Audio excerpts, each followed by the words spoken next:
Hey, what are you doing in here? Who are you? Gods damn it! I knew it was a mistake to bring you. I can fix this. Put that down! What are you doing, you idiot? Making a quick exit.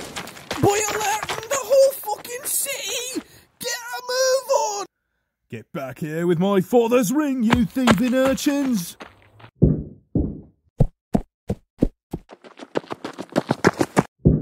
Whoa! Oh, hello, Merai. What do you stop for? He's right on our tail. Oi! Hi, your holiness. Come to fucking lend a hand. Oh, hello. I was just coming to see how the job was going. Any luck?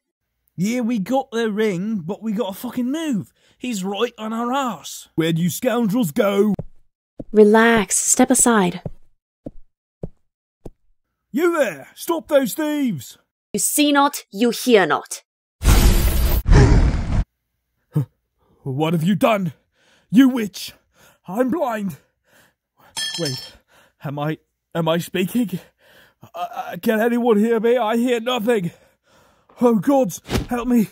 Fucking hell. I'm glad we're on the same side. Yes, well, that will only last a minute, so we should be on our way. I pity this poor man. First we steal his father's ring, then we make him grovel in the street. I'll remind you, his father was horribly corrupt and arrested many innocent people. A minute of blindness and deafness is less than most would think he deserves. Yeah, stop your aching heart, you big babby. You're making me gag. Very well. Come, the others are waiting. My life is over! I cannot return to my wife! Oh, I can see again. And hear again. Suppose I've made enough of a fool out of myself then.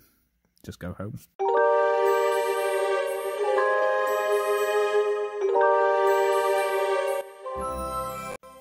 Hey, what's up everybody? Bionic Asai here, and today we are taking a look at my next and favorite D&D custom, Merai Letherit.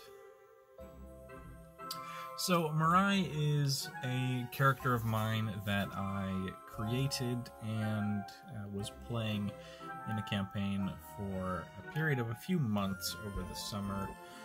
I had to leave that campaign, unfortunately, because of a new job, but I really fell in love with Merai as a character, and I really had a lot of fun coming up with her backstory and her character design and design elements that tie into her backstory.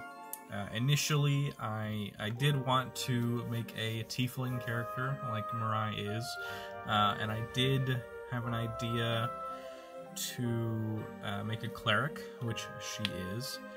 And I did want to make a pink-skinned tiefling, just because I liked the sound of it. But initially, the character was going to be a guy, and so I used a D&D character name generator to get a male tiefling name, and that came out with Merai. And without even thinking about any similarly named characters that I have worked with or on in the past, I took that and then kept brainstorming the character. As I was designing them, I just liked the idea of a female tiefling more. So I kept the name, changed the gender, and started designing the outfit, which went through several design iterations, as well as Merai herself went through several design iterations. I will put up a few on the screen for you. She was very pale, almost, but I can't stand looking at those images of the initial design anymore. And so, as soon as I got to that part where I had that much of the design, I wanted to start seeing if I could make a figure of her, because I had already been making some of my D&D characters as figures at that time. So I played with some ideas and worked out some options, and the weird pinky fleshy tone just really wasn't working. I had a paint that would work, but it's a paint that dries really flaky, and so wouldn't just work very well. So I looked at some options, and I found this body, the Lightning Collection SPD Pink Ranger, which had already sort of that one black arm that I had kind of envisioned, and had the bracelets like I had in mind, and the sculpt allowed for a necklace, which I liked. So I decided to adapt Merai to be more in line with like the hot pink of the figure when designing her. And then I gave her the full iris and pupilless eyes like tieflings tend to have. And so that's sort of where the design started to come through, but initially she was going to have a purple dress. And I'll throw another image up on screen of that. And so when I was designing her, I had that in mind. And so I got this to be the dress, because it had the sort of angled cut that I liked. It ended up being way too tiny. And when I tried to dye it purple before even realizing that it was way too tiny, it didn't really work very well. And that just came out as more of like a really, really dark purple. So it didn't really pan out. And this was the second one that I got. So initially, I ordered this dress. Because I was like, well, alright, I'll just have to like custom order a purple dress for her. And so I did. And while I was waiting for that one to arrive, I realized that priests and priestesses of her faith tend to wear white. So I ordered, while the purple dress was coming in, another one of the little dress, because it comes in white. So for most of the earlier design phase, as you saw in those first few concept images, she had a staff more akin to this in design. Yes, that is a little Lego crystal on top. But that was her initial staff design. And when I got into doing some more research about members of her faith, I found out that they prefer to have silver over anything else as their metal of choice, which I wanted to incorporate into the staff, but wasn't so concerned with incorporating on her person, because I do like the look of the gold jewelry. So that led me to make this staff. I also found out, since she worships a deity of the moon, that they tend to have moonstones, so I wanted to get a marble that could effectively represent a moonstone and have that on the top of the staff. That is the moonstone staff design versus the initial. And then a big feature of her character and her motivations starting out was this holy book of hers that she carries on her person. There'll be more about that in the backstory section at the end, but I found one on eBay that was to scale and has actual pages and legible text. I think I believe it's not in English, but it would be readable otherwise.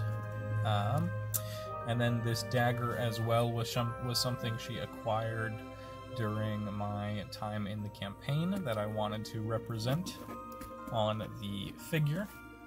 And then the belt was an added flourish because I needed something to hold the book on and hold the knife on, or the dagger, and then the pouches just made sense, as she is a cleric and would have supplies for spellcasting and other things like that. So as I got into earlier, the name Merai, M-E-R-A-I, was initially supposed to be a male character's name, but I brought it over to her when I changed the gender over. The hair and the hair color was just what I thought looked good with the skin tone, and the eye color I thought looked nice and complemented the original staff quite well. But it all kind of turned out to have, in its completion, especially with the initial purple dress and the black top, quite a similar aesthetic or theme, if you will, to a certain Merai, especially the hairstyle with the braid in the back and the hair color. This is an extra head that is mirrored. We'll get into that in accessories. But so all of that was coincidental, funny as it may be. There may have been some some subconscious influence, but it was not intentional whatsoever. But it's fun. I'm not keen to change Merai in any way because of any similarities to another character. She's still a very, very different character, you know, as a person than Merai ever has been. So they are purely aesthetic similarities and I guess name as well. So let's move on to her accessories proper. So, taking a look at Merai's accessories, she has quite the number. She has 3 separate and differently sculpted tails that I hand sculpted. Obviously they don't look great, but they get the job done more than well enough, and they are articulated at the base, which I will show off before we get into the comparisons. And then here is the third one, and they're all about the same length. I tried to get them as close as I could. We have both this one is called the Moonglow staff, whereas this one does not have a name. She has 2 fist hands and 2 open hands. She has her Moon Maiden's Glow Holy Book. She has her straw hat, and she has her Moon Dance dagger. She also has the purple and white extra dresses, if you really want to call those accessories. The white dress on her is securely glued to the body at the neck, so it's not going anywhere. She also has 2 alternate heads. I would like to at some point make her some heads with some different expressions, but these ones, this is the base head, and then this one is just mirrored. But they both look really nice. I do think that somehow the mirrored head turned out to look a little bit more annoyed or serious than the main head, which I do like. The hair colors are also slightly different because this one had to be repainted, but that is all right. Seeing as I do have so many alternate accessories for her, I am thinking about getting another Pink Ranger body and making a second Merai altogether with the purple dress and the blue crystal staff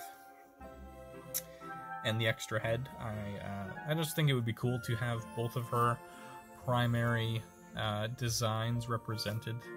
I'd have a lot of fun with that. But let's move on to her tail articulation, just to show that off and how that works. So the back of Merai here has this little joint that I got from a knockoff Figma figure, and so I dremeled a hole in the back and secured the tail in, or the joint in, so that it could move, and then designed the sculpted the tails actually around the other end of the joint so that they would fit on and be able to twist and then bend and then twist again. So came out pretty well. I wish the joint was a better color. Obviously it's like a flesh tone, but otherwise it works pretty dang well. Moving on to Merai's size comparisons. Here we have her with Thawzek and Belmoon. And here we have her with Nathan Drake and Batman. Nathan Drake and Thawzek being my only other two customs so far with full cloth outfits. Here she is with a G.I. Joe Classified Series Scarlet and the Lightning Collection SPD Pink Ranger. And to wrap things up, the Black Series Stormtrooper and the Marvel Legends Custom Avenger John Walker. And that about does it for Merai. Hope you guys like her a lot. I really love her. I think her design's great. I think she's adorable. I had a lot of fun figuring out the tails and coming up with the design and working out how to attach the dagger and the book and working out the staff. And so, yeah, she's a lot of fun. I like her a whole lot. I hope you guys like her. Let me know what you think and who you might like to see next. And stick around for the next section, which is the backstory, if you're interested. Otherwise, thank you so much for watching. Bye-bye. When Merai was just a baby, she was left on the doorstep of the Church of Saloon in the city of Waterdeep. She was found and raised by one of the priestesses, Amantria Letherit, of the Silver Ladies Order. She took on Amantria's last name and quickly became one of the most dedicated Selûnites of the Church. However, due to a divide in the Church's leadership, an extremist sect of the faith, the Swords of the Lady, began to turn on the other orders.